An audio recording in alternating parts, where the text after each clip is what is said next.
Fans ಗಳಿಗೆ ಒಂದು ಸೂಚನೆ ಕೊಟ್ಟಿದ್ರು ಬಾಸು. ಆ ಏನಂತಂದ್ರೆ ಇವಾಗ ಬಿಗ್ ಬಾಸ್ ಅಲ್ಲಿ ಅವ್ರು ಅಕಸ್ಮಾತ್ ಬಂದಿಲ್ಲ ಅಂತಂದ್ರು. ಇವಾಗ ನೋಡಿ, ಬಿಗ್ ಬಾಸ್ ಅನ್ನೋದು ಬರೀ ಒಂದು ಕನ್ನಡ, ತಮಿಳ್, ಹಿಂದಿ, ತೆಲುಗು ಎಲ್ಲದ್ರಲ್ಲಿದೆ. ಅದೇ ತರ 10 ಸೀಸನ್ ಒಬ್ಬರೇ ನಡ್ಸ್ಕೊಂಡವ್ರು ಅಂತಂದ್ರೆ ಸುದೀಪ್ ಸರ್ ಮಾತ್ರ ಅನ್ಕೋತೀನಿ. ಎಲ್ಲದ್ರಲ್ಲೂ ಚೇಂಜ್ ಆದ್ರು, ಅಲ್ಲಿ ಇಲ್ಲಿ ಎಲ್ಲದ್ರಲ್ಲಿ ಚೇಂಜ್ ಆದ್ರು, ಇವ್ರು ಚೇಂಜ್ ಆಗಿಲ್ಲ. ಅಕಸ್ಮಾತ್ ಇವತ್ತು ಚೇಂಜ್ ಆಯ್ತು ಅಂತಂದ್ರೆ ಅವರ ಸ್ವಇಚ್ಛೆಯಿಂದನೇ ಚೇಂಜ್ ಆಗ್ತಾರೆ, ಬಿಟ್ರೆ ಬೇರೆ ಯಾರು ಅವ್ರನ್ನ ತೆಗ್ಬಿಟ್ಟು ಬಿಸಾಡಕ್ಕಂತಲ್ಲ ಆಗಲ್ಲ. ಯಾಕಂತ ಹೇಳ್ತೀನಿ ಕೇಳಿ. ಅವರು ಮುನ್ನೆನೆ ಹೇಳಿದ್ರು, ಅವ್ರ ತಂದೆ ತಾಯಿ ಇದಾರೆ, ವಯಸ್ಸಾಗಿರೋರು, ಅವ್ರಿಗೊಂದ್ ಸ್ವಲ್ಪ ನಾನು ಟೈಮ್ ಕೊಡಕ್ ಆಗ್ತಾ ಇಲ್ಲ ಬಿಗ್ ಬಾಸ್ ಇರೋದ್ರಿಂದ. ಇನ್ನೊಂದು, ಅವ್ರಿಗೊಬ್ಳು ಮಗಳಿದ್ದಾರೆ, ಅವ್ರ ಅತ್ತಿಗೆ ಇದ್ದಾರೆ, ಅವ್ರು ಯಾರಿಗೂ ಟೈಮ್ ಕೊಡಕ್ ಆಗ್ತಾ ಇಲ್ಲ. ಯಾಕಂದ್ರೆ ನಾನು ಇವಾಗ ಈ ಏರ್ಪೋರ್ಟ್ ಇಂದ ಬಂದು ಈ ಏರ್ಪೋರ್ಟ್ ಬರುವಷ್ಟರಲ್ಲಿ ಏನೇನೋ ಆಗಿರುತ್ತೆ, ಅಷ್ಟು ಟೈಮ್ ನಂಗೆ ಕೊಡಕ್ ಆಗ್ತಾ ಇಲ್ಲ ಅನ್ನೋದೊಂದು ಸೂಚನೆ ಮಾತ್ರ ಅವ್ರು ಕೊಟ್ಟಿರೋದು. ನಾ ಮಾಡಲ್ಲ, ಇಲ್ಲ ಅವ್ರು ನನ್ನ ತೆಗ್ದ್ರು ಇವ್ರು ನನ್ನ ತೆಗ್ದ್ರು ಅಂತ ಹೇಳಿಲ್ಲ.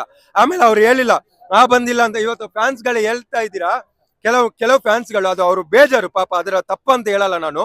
ಅವ್ರು ಬೇಜಾರು, ನಮ್ ಬಾಸ್ ಯಾವಾಗ್ಲೂ ಶನಿವಾರ ಅಟ್ಲೀಸ್ಟ್ ನಾವು ಶನಿವಾರ ಸಂಡೇ ನೋಡಕ್ ಇರ್ತೈತಲ್ಲ ಲೈವ್ ಆಗಿ ಅನ್ನೋದು ಅವ್ರದ್ದು ಒಂದು ಫೀಲಿಂಗ್ಸು. ಅವ್ರು ಏನ್ ಹೇಳ್ತಾ ಇದಾರೆ ಅಂದ್ರೆ ನಾವು ನೋಡಲ್ಲ ಅಂತ. ಖಂಡಿತವಾಗ್ಲೂ ಹಂಗ್ ಮಾಡಕ್ ಹೋಗ್ಬೇಡಿ. ಸುದೀಪ್ ಸರ್ ಬಿಟ್ರೆ ಇನ್ನೊಬ್ಬ ಕನ್ನಡದ ನಟಗೆನೆ ಬಿಗ್ ಬಾಸ್ ಚಾನ್ಸ್ ಕೊಡೋದು. ಅದು ಯಾವ್ದೇ ಕಾರಣಕ್ಕೂ ಯಾವ್ದೇ ಹಿಂದಿನ ಕರ್ಕೊಂಬಂದ್ ತಮಿಳ್ನ ಕರ್ಕೊಂಬಂದದೆಲ್ಲ ಮಾಡಲ್ಲ. ರಿಷಬ್ ಸರ್ ನಮ್ಮವರೇ, ಇಲ್ಲ ಇನ್ನೊಬ್ರು ರಮೇಶ್ ಸರ್ನ ಕರ್ಕೊಂಡ್ ಬಂದ್ರೆ ಇನ್ನೂ ಖುಷಿ, ತುಂಬಾ ಖುಷಿ. ರಮೇಶ್ ಸರ್ ಅಂತೂ ಬಂದ್ರೆ, ಅಕಸ್ಮಾತ್ ನಾ ರಿಪ್ಲೇಸ್ಮೆಂಟ್ ಹೇಳ್ತಾ ಇರೋದು ರಿಷಬ್ ಸರ್ ಗಿಂತಲೂ ಆಸ್ ಎ ನಾನು ಒಬ್ಬ ರಿಷಬ್ ಸರ್ ಫ್ಯಾನ್ ಆಗಿ ಹೇಳ್ತಾ ಇದ್ದೀನಿ, ರಮೇಶ್ ಸರ್ ಬಂದ್ರೆ ಇನ್ನೂ ಖುಷಿ ಬರ್ತೀವಿ. ಯಾಕಂತಂದ್ರೆ ವೀಕೆಂಡ್ ವಿತ್ ರಮೇಶ್, ಅಯ್ಯಯ್ಯೋ ಓಕೆ, ಯಾಕಂದ್ರೆ ಅಂತ ಒಂದು ಪ್ರೋಗ್ರಾಮ್ ವೀಕೆಂಡ್ ವಿತ್ ರಮೇಶ್ ಅಂತ